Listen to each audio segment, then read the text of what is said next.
There's an old caboose.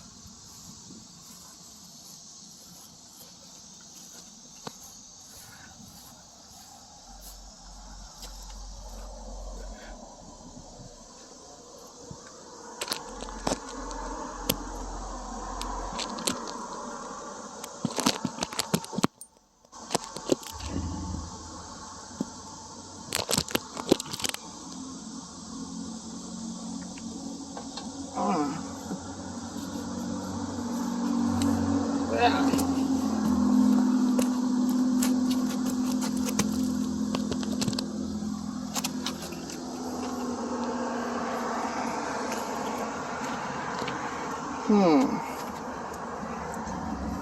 So it's locked.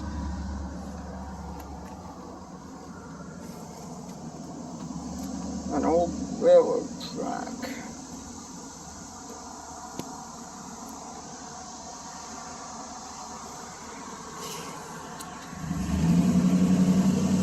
It's wet down there.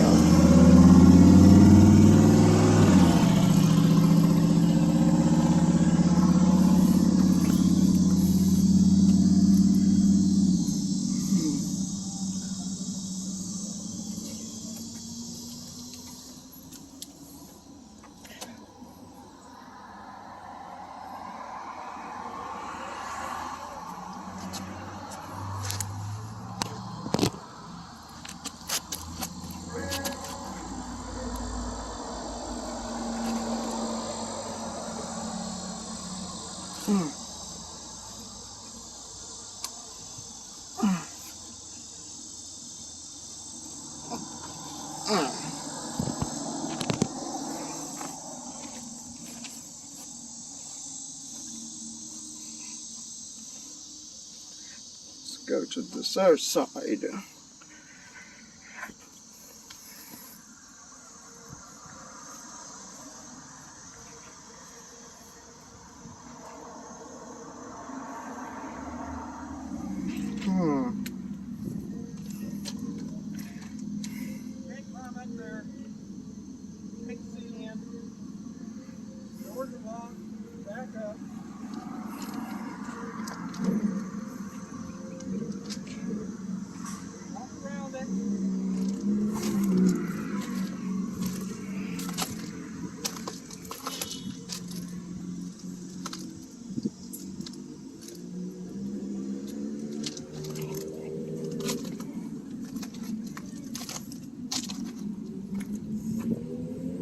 There's the window right there.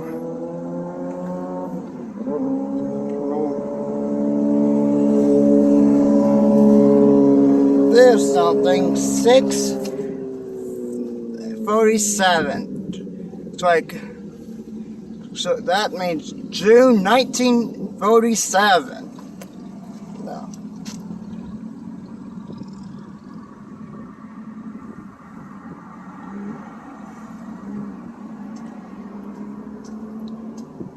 Here's some kind of information. Come over here, Dad. See?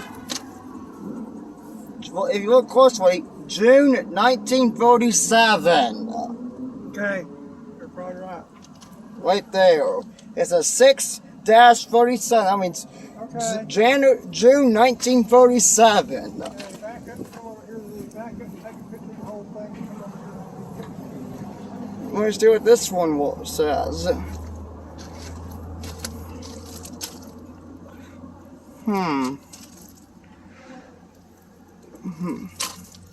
This says, this is 4927. Okay, people don't care about when the wheels were made. Back up and come over here is what it says. You're too close to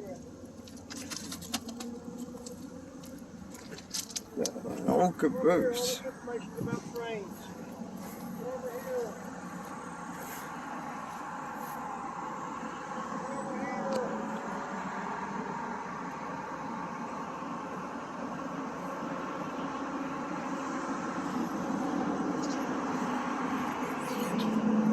The town of Fort White was incorporated in 1884. Its population grew to about 2,000 people by the turn of the century. Thomas H. Reddick was the first mayor.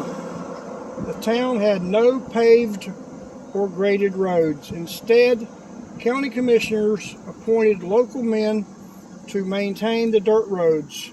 Travel was by railroad or by horse, and locals provided hitching posts and water troughs for the animals as their riders conducted business in town. The town had a boardwalk running along what is now Jordan Street that featured kerosene lamps on posts to illuminate the walkway at night. The town grew rowdy on Saturdays with action centered on a saloon on Jordan Street. Respectable locals avoided walking past its swinging doors. That's an old locomotive they used to use in this town. Phosphate mining was the main industry in Fort White. One of the main enterprises in town was the Pitts Phosphate Company. Open mines around Columbia County and near the mouth of the Itchituckney Springs extracted the powdery substance. A small rail line ran from the mines to the town. The phosphate was carried on a short train powered by a cabbage head locomotive from Fort White. It was transferred to other lines out of the market. This little red area right here. That may have been the Atlantic coastline. It might have been something, okay? They was taking phosphate out of here. This is all where the phosphate is down Florida.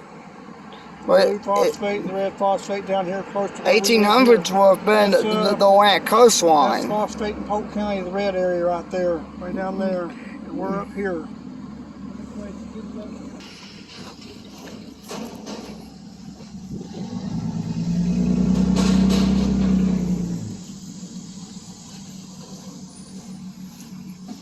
This one in focus, it'll tell you. In the 1880s, Columbia County grew as a transportation hub. Railroads hauled lumber, phosphate, mail, and visitors. See, it says Atlantic coastline railroad.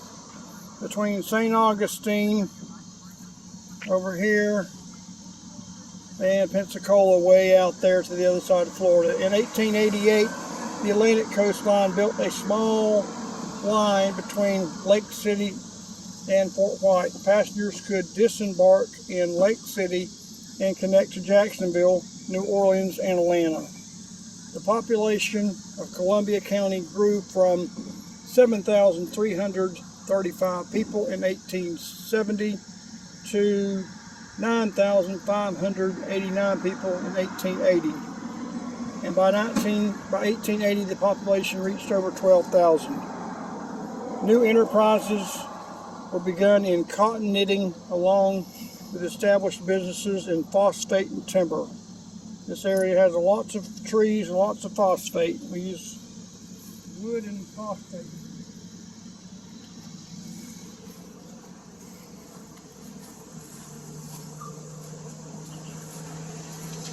This is digging up the phosphate. The small town of Fort White and the fort itself was quiet during the mid-1800s. Little is known about the activity during the Civil War. After the war, What were they used back then? steam lines, Some kind of cranes back then. After the war, increased farming led to the need for fertilizer and its key ingredient, phosphate. The southern end of Columbia County has abundant phosphate, so open pits soon emerged. Phosphate was hauled to transport sites by wagon, but as more and more phosphate was excavated, a need for greater transport arose. That's why they had to have the trains, because they needed more and more of it, and wagons couldn't carry as much as trains can carry. That's them digging it out of the ground. Okay.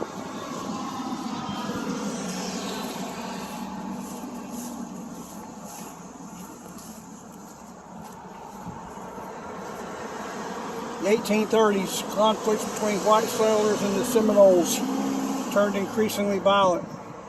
Forts were established throughout the Florida Territory to stabilize areas for white settlement. Many current towns and cities will still reflect their founding as a Seminole War era outpost, including Fort Pierce and Fort Lauderdale in the late 1830s. A fort was established on the south end of the Santa Fe River to stabilize this area against Seminole raids. This was named Fort White, and 3 theories attempted to explain this name. There was an abundance of white sand around the fort. Also, a resident in the area was named White. Finally, at one time, a Commander White supervised operations at the fort. Due to flooding, disease, and long stretches of inactivity, the fort was later moved across the river near the current location of the town of Fort White. The populations of both white settlers and Native Americans increased in North Florida. Florida's Seminole population grew as Native Americans were displaced from Georgia and Alabama. Many fled to Florida, where they defended their new lands.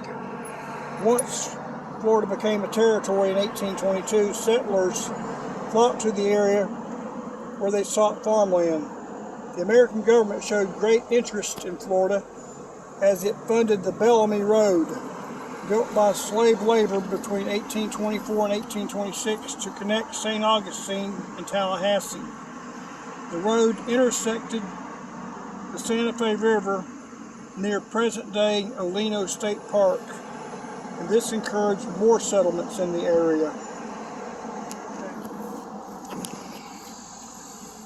Florida changed hands in the 1700s as it transferred from Spanish control to British control, and then back to Spanish control. During the second Spanish era, a diverse population grew in North Florida.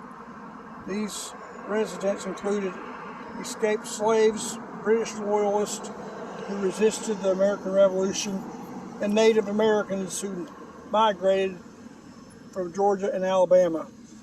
The area around Itchnatucky Springs had seen Timucuan settlers, Spanish missions, and a few pioneers who claimed land. When Florida became a U.S. territory in 1822, settlers flocked north. They clashed with the Seminole Indians, who were not natives to the area but fought fiercely against the white settlements. Located near the Santa Fe River in southern Columbia County, the area was inhabited by Native Americans, the Timucuans, whose territory included north central Florida and parts of South Georgia. Their peak population by the year 1200 was about 200,000 people who thrived on fish, game, and a variety of planted vegetables. They got fresh water from the abundant springs and rivers in the area. Their trade networks extended hundreds of miles. However, encounters with French, Spanish, and British colonists in the 1500s reduced the Timucuan population to a few thousand. Timucuan artifacts include pottery and shells. That's an Indian village.